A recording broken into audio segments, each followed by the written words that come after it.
నేను ఈ క్యాబినెట్లో రెవెన్యూ, హౌసింగ్, ఐ&పిఆర్ మంత్రిగా ఉన్నాను.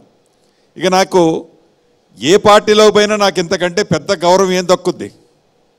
సీఎం కావాలని కోరిక ఏమైనా ఉందా? అరే సీఎం కావాలి అని అంటే అనుకుంటే అయిపోతామా? సీఎం 20 మందిని సాధ్యం అవుతుందని అనుకుంటున్నాం. కేసీఆర్ గారు 20 మందిని మీరు తీసుకొని వెళ్తే మహారాష్ట్ర తరాల్లో షిండే కనుక అయినట్టు ముఖ్యమంత్రిని చేద్దామని ఆయన కోరిక ఉందేమో. ఈ భూమి మీద ఉన్న ఏ మనిషి అయినా, ఏ రాజకీయ నాయకుడైనా కేసీఆర్ గారి మాటలను నమ్మి బాగుపడ్డ వ్యక్తి అంటూ ఎవరినైనా ఒక్కళ్ళని చూపించండి. ఆనాడు తెలంగాణ రాష్ట్రాన్ని సాధించుకునేటప్పుడు తెలంగాణ రాష్ట్రం మీరిస్తే ఆనాడు టీఆర్ఎస్ పార్టీని, ఉద్యమ పార్టీని కాంగ్రెస్ పార్టీలో మెర్జ్ చేస్తానని చెప్పిన పెద్ద మనిషి.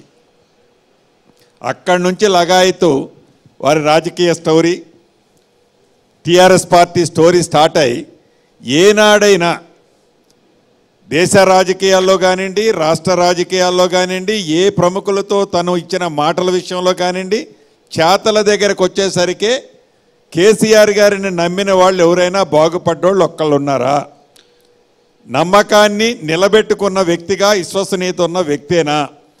నా దాకా ఎందుకు, ఈ రాష్ట్రంలో ఉండే రాజకీయ నాయకుల దాకా ఎందుకు, మీడియా మిత్రుల విషయంలోనే చూడండి. ఎప్పుడు మీడియా మీ ప్రెస్ మీట్ పెట్టినా కూడా మీ సమస్యల విషయంలో కానీ, మీ ఇళ్ల స్థలాల విషయంలో కానీ ఎత్తుకుంటే ఏ రోజన్నా ఈయనని చెప్పాడా?